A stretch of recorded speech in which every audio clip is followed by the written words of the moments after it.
Welcome back to Null Zero Labs, and in this video we're continuing our OSPF journey with some OSPF neighbor relationships and the DR and BDR election process.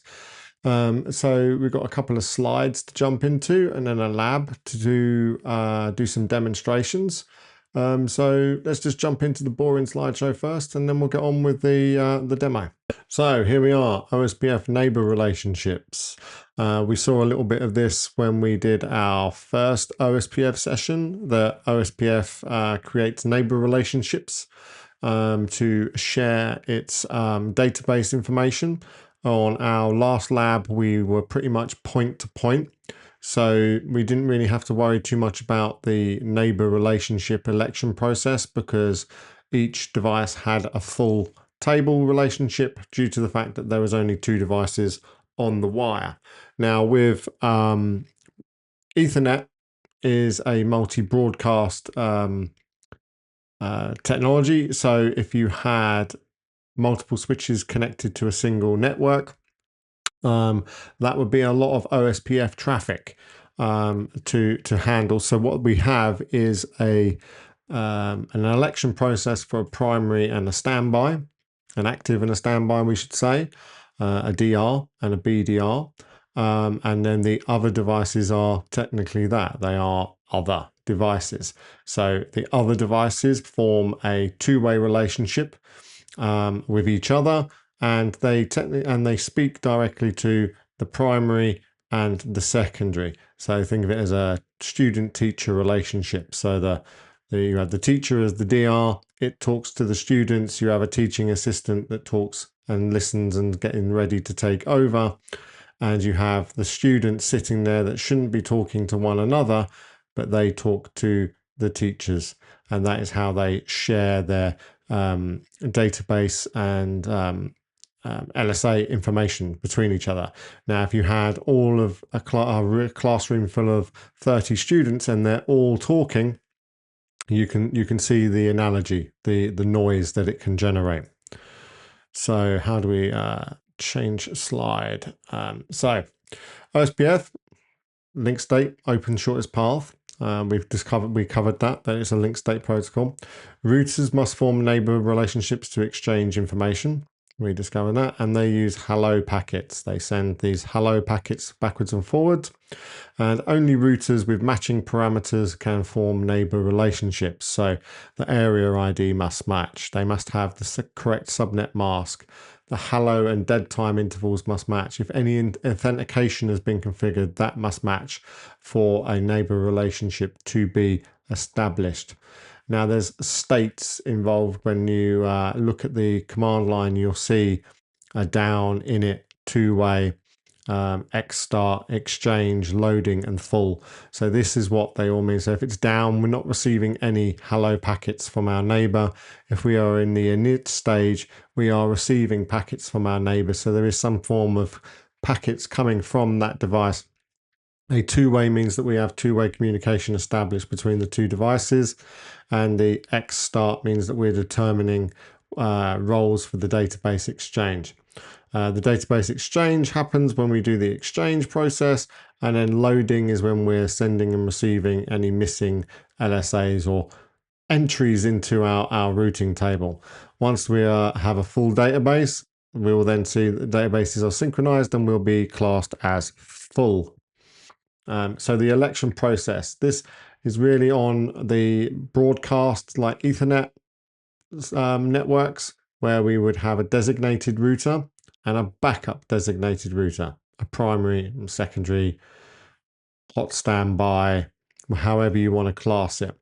So there's obviously a algorithm in place where there'll be, if nothing's configured, there will be an election process, and there are things that can break the deadlock or break the tie within an election. So the election based on the router priority, the highest wins. So again, this one, the router ID. So if it's tied, it will then use the router ID. So you've got the router ID, you then got the router priority. So you can set a priority from 0 to 255.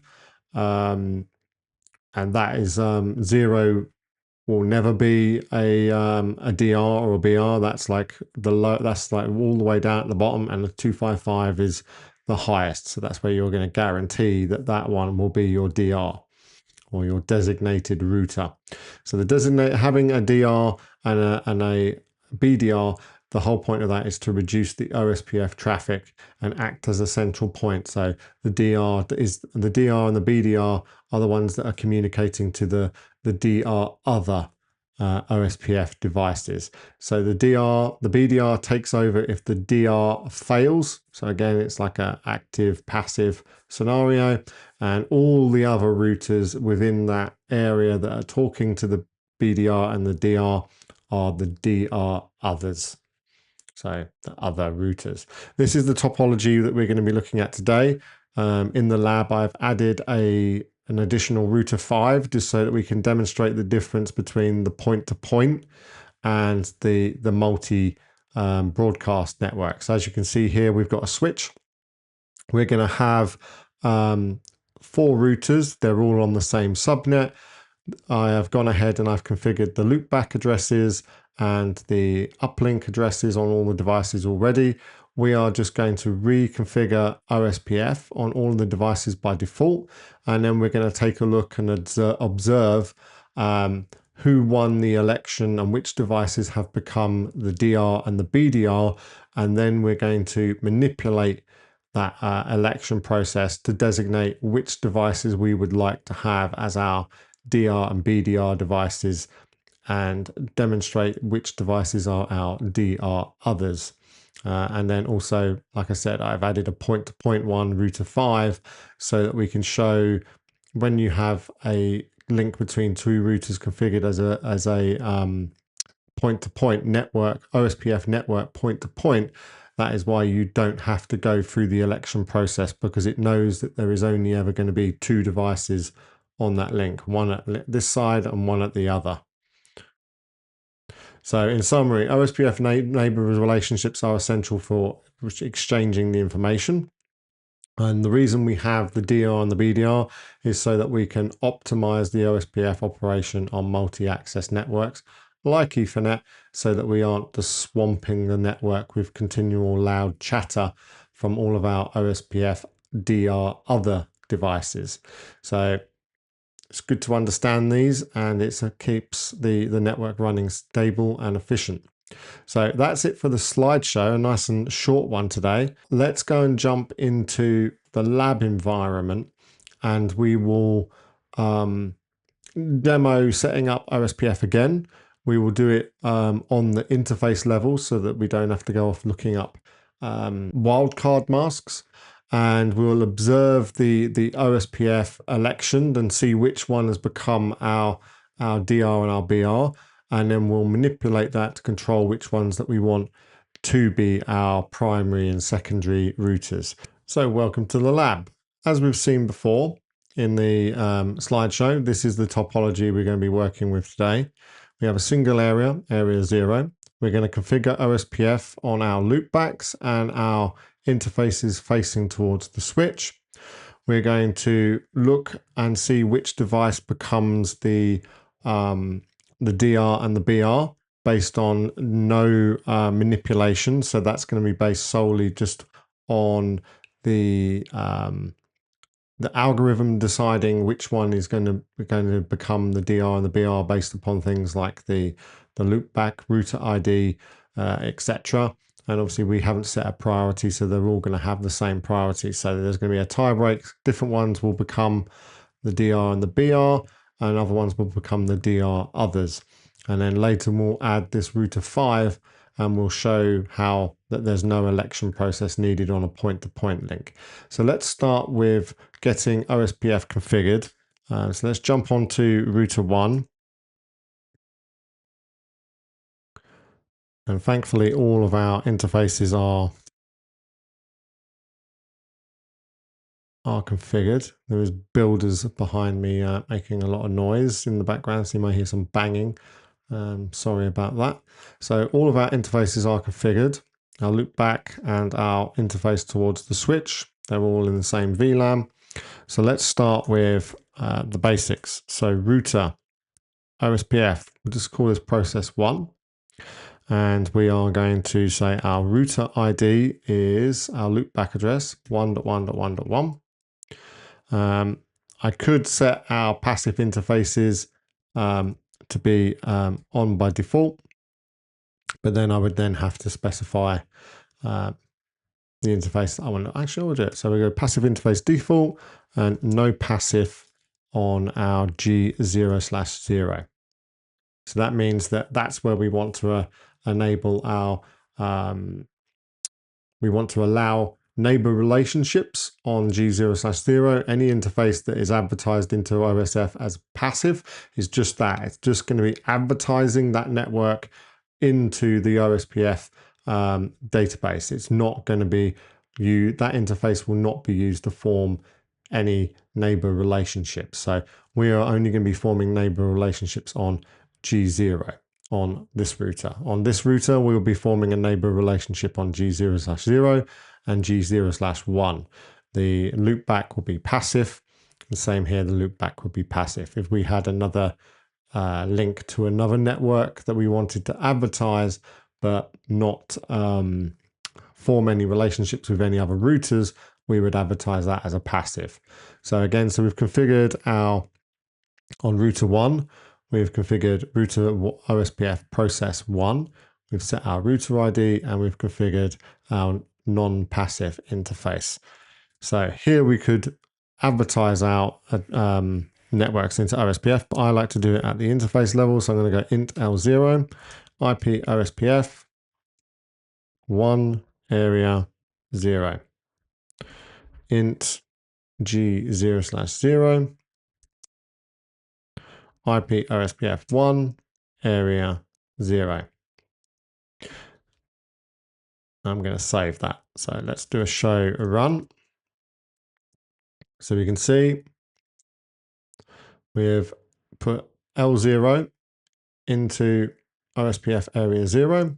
Obviously, this is a passive interface, and we've configured G0/0 into area OSPF 1 area 0, but it is also configured as a non-passive interface because we are going to be forming relationships. We've also created our OSPF 1 process. So now let's do that for the rest of our routers. So we'll jump onto R2. A bit of repetition, but that's how you get to remember these things. That's how they go into your head, is by doing it.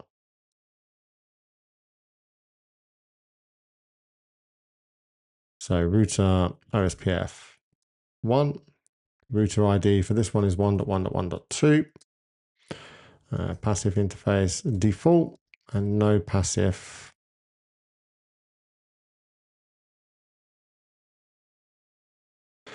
on G0/0.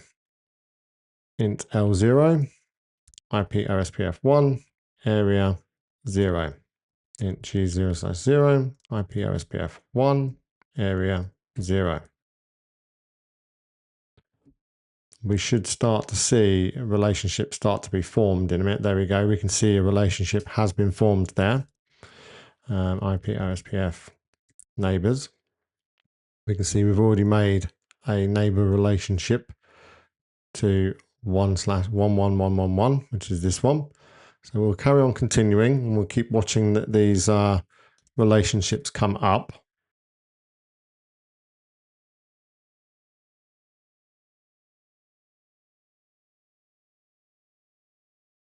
So this one is going to get advertised in, so we should see another relationship form. Let's jump onto router 4. We're going to do the same. And again, you should now be, if you're following along, you should have the rhythm of going, yep, I'm going to enable router OSPF, process 1. My router ID is 1.1.1.4. My passive interface is default, so I want them all in passive, no passive interface. And I'm on router 4, so I'm going to do G0/0 and no passive for G0/1 because I will be making a relationship to that other point-to-point device in a minute. So that's going to be the difference. And now I'm going to go into int L0, IP OSPF1 area 0 and int G0/0 IP OSPF1 area 0. So now let's check our neighbor relationship. So if we do a show IP OSPF neighbors, so we can see that router 1 has a full relationship with router 2, and router 2 is a BDR, so it's set as a designated so it's the backup designated router. We can then see that router 1 has formed a relationship with router 2, and it is correct. It is a full, and it's classed as a DR other. So if you see that, don't get freaked out that you're not seeing full, or full DR or full BDR. This is normal because we don't want to be flooding our network with OSPF traffic. We just want the two devices to be in charge. So we can see that 3 and 4 have come up as DR others. Let's check the state of the network from router 2, show IP OSPF neighbors. And we can see that it's got a relationship with router 1, and it says it's full, and it's the DR. So this is the designated router. This is the one that is in charge with this relationship with these 4 routers at the moment. This is the one in charge. This is the one hot standby, waiting to take over if something was to happen to this device. And the other 2 devices are currently DR other devices because we're on this broadcast medium here as one subnet. Let's take a look from router 3. And again, this one now shows that we'll have the same on 3 and 4. It has a full relationship with the DR on router 1 and a full relationship with the backup on the BDR. And then it has a 2-way relationship with router 4 over here. So this is what we expect to see on one of these devices, because they have a 2-way relationship, not talking to one another, but they are aware that each other are there, but they're just not sending link state advertisements to each other for database updates. That's being controlled by router 1 and router 2. If we come back over to router 1, we can have a look in a bit more detail. We can do show name as detail, and we can see the details. So we can see the neighbor priority. So to 1 to 1 to 1 to 2 has got a neighbor priority of 1. We can see what the DR and the BDR are. We can see the dead timer, how long the neighbor relationship has been up. So now if we do a show IP OSPF interface, and let's do G0/0. So now we can have a look at the actual interface. So we can see the network type is broadcast, and we can see our router ID. Obviously our interface is IP address, our router ID, the broadcast type, the cost, we'll get into cost later. And we can see our state, we are DR. So we are the designated router, 11111. We can see the backup designated router is over here at 1112, and the interface address of that device. We can see the hello timeout is 10, the dead time is 40, and the wait time is 40. So obviously, again, like we said in the slideshow, we can manipulate these for failover speed, but you have to balance that with your network for stability. So sometimes the defaults are okay, but you can manipulate those a bit better based upon your network's requirements. Don't just change them for changing them's sake. You have to factor in your network stability, the link stability, before you start changing how quickly those hellos or how many of those hellos can be missed, or how long the dead timer can wait before it changes over to a different device. Let's take a quick look at the OSPF database on each of our routers. So IP OSPF database. So we can see the database, link 1, 2, 3, and 4. And this obviously is us. So we can see that there is currently 4 routers in area 0. And there's two links on each device. Obviously, the loop back and the loop back and the link going towards the switch. So that's our root database. We can have a look at the debug IP OSPF adjacency, and that should log to the config t int g0/0. Let's just shut that and no shut it.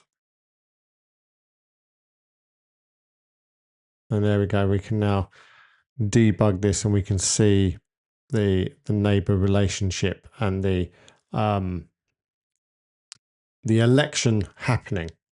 Now if we scroll up, we can see the neighbor event changed because obviously I shut down router 2's interface. So then there's elect. It wants to elect router 4. So it still wants to elect 4 as the BDR now, and it wants to, obviously router 1 is still set as the DR, the designated router, and then there's been a database exchange cleanup. So now if we do a show IP OSPF neighbor, we can see that the DR role, the BDR role, sorry, has now moved from router 2 to router 4. So this is still the DR, this is now the BDR. So now we've seen that we've had no control over any of that. How's about we now configure what we want as our BDR and our DR. So let's jump to router 4, because that's the device we're going to want to make our DR first. So let's config T. And I think I've still got the debug running. Remember to use that sparingly because that will be on a big network with a lot of OSPF adjacencies forming and deforming. That will be a lot of additional load on your router, so just use it wisely. Let's jump onto router 4, and our interface is int g0/0. Now what we're going to do is here we're going to set our IP OSPF priority. Now I want this to be our designated router, so I'm going to give it 255. So that is top of the line. And then I'm going to do a clear IP OSPF process. Yes. So that's going to force all of the OSPF processes on that device to come down. It's now obviously going to force a new election within area 0, and we can see that that's taking place right now. Now I'm going to configure int g0/0 on router 1, and I'm going to set the IP OSPF priority to 250.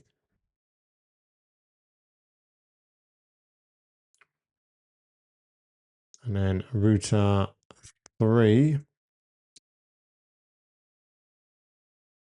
int g0/0, IP OSPF priority 0.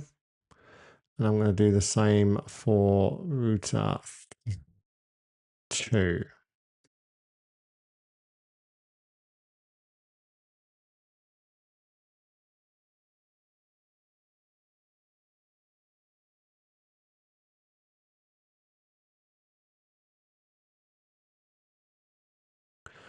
So let's exit on that and we will save that. And then I'm going to clear the process on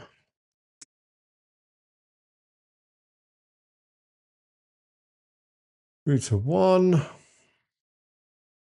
We should see that the process is only now happening between router 1 and router 4 because router 3 and router 2 are configured with priority 0. So they're always going to have a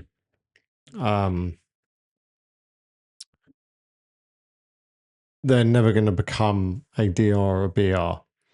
So we can see here, we've now got a relationship with router 4 as the DR, and we've got a neighbor relationship with router 1 as the backup.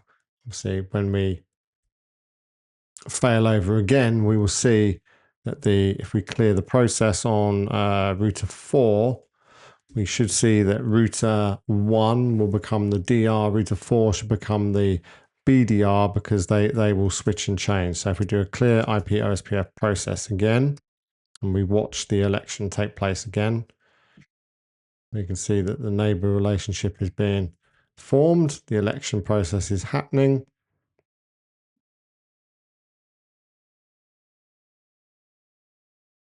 Show IP OSPF neighbor.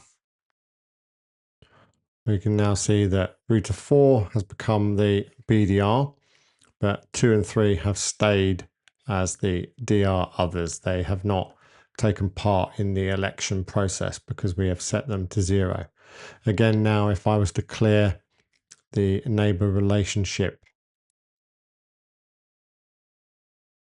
on router 1, we will see that router 1 and router 4 will again have an election, but the primary state will come back to router 4. So let's just do that one last time. So we'll clear the IP OSPF process, cause it to fail over. We will see now that router 1 has become the BDR, and obviously router 4.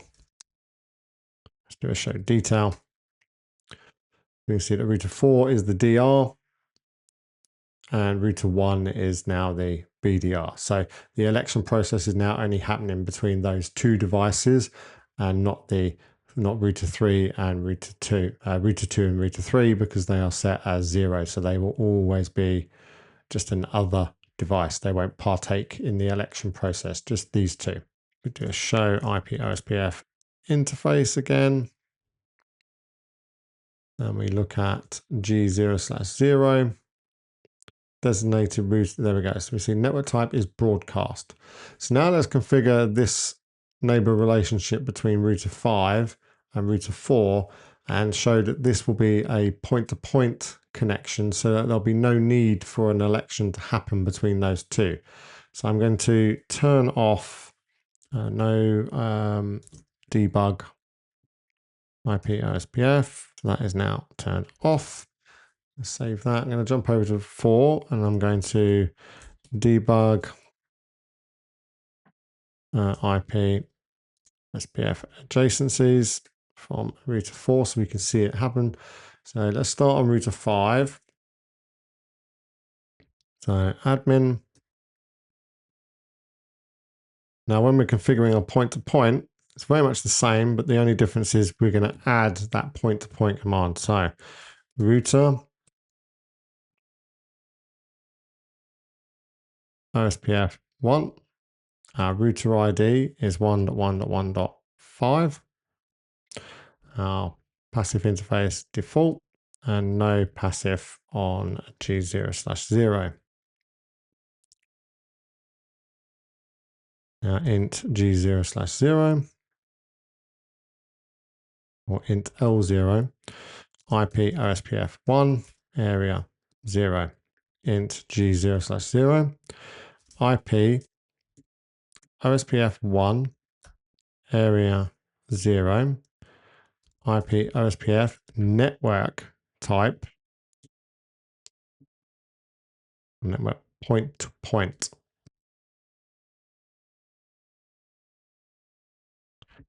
Save that. Let's jump back over to router 4. Now let's do a show run. And I think we added, yep, that's already there. No passive, so we're ready to form a relationship. So now let's jump onto this interface and configure it for OSPF. So config T, int G0/1, IP OSPF 1, area 0, IP OSPF network point-to-point.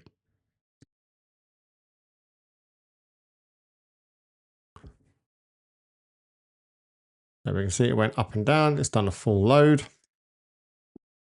So now show IP OSPF neighbors.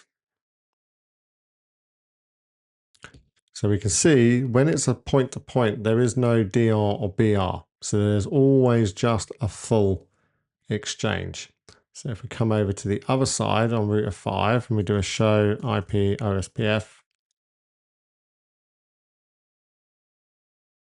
neighbor, you can see it has a full relationship with router 4, but there is no DR or BR designation. And let's do it again and show the detail. So we can see there is no designated and no backup because there is only 2 routers on the device, on the link, because it's a designated point-to-point link. There is no election took place. And then when we look here and we look at router 4, we saw that the interface came up and we completely bypassed a election process. Now on point-to-point links, by adding that point-to-point command, you can see that we've sped up the negotiation, and by speeding up the negotiation, that also leads to a faster failover time. Because there is only 2 devices on the link, there's no need to have an election process and wait for that to happen. If we look again at router 5 and we do a show IP OSPF interface G0/0, and we look, we can see that its network designation type is point-to-point. So it is a point-to-point interface. There is just this router and this router. They communicate to each other over that link. There is no need for an election process. And now if we go and have a look at our router 2, IP route OSPF, so we can see just the OSPF routes. So we can see that we have learned about, from interface G0, we have learned about loopback 1 address, the 3 address, the 4 address, the 5 address. We've also learned about this network, which is the intermediary hop between router 4 and router 5. Obviously, we know about this network because it's a /24 and we have an interface already configured in that network, so we don't need to learn about that. We have only learnt about the loopbacks on all of the devices and the intermediary one over here. Now let's do a show IP OSPF database, and there we go. We can see that the one in charge is router 4, this one over here, and then we can see that there's our 5 routers in the network. So there we go. We learnt about OSPF election processes on a multi-broadcast medium like Ethernet. We learnt how we can manipulate that election process. We learnt about why we need that election process and how we don't need to have an election on our point-to-point links, and how that can speed up our failover when a link fails on our point-to-point links. We showed how we could debug the election process so that we could see it happening, and we went through the basics again of configuring OSPF. In the next video on OSPF, we're going to look at, I've written it down here, we are going to look at multi-area design. So at the moment, we have just been in a single area. We're going to look at adding some areas to OSPF and how we connect areas, what we need to do that, and how the advertisements between the routers change between areas. So that'll be our next video. So look out for that one. Remember, if you haven't already hit that like and subscribe button, please do. I know we're now over 300 subscribers, which is absolutely amazing. It'd be great to be able to get to like 500 before the end of the year. So if you can smash that like button and hit the subscribe button, share the video, that would be great. And I will see you on the next video, which may be another OSPF video, or it may be a bit about our work trip. I'll be away next week for work, so there may be some clips from that I'll be able to show you guys when I come back. I know that we'll be deploying that ASA 5516X that we configured a while back in multi-tenant mode. I'll be able to get some shots of that being deployed for you guys to see it in the rack. So until then, enjoy the rest of your weekend, and I will see you next week.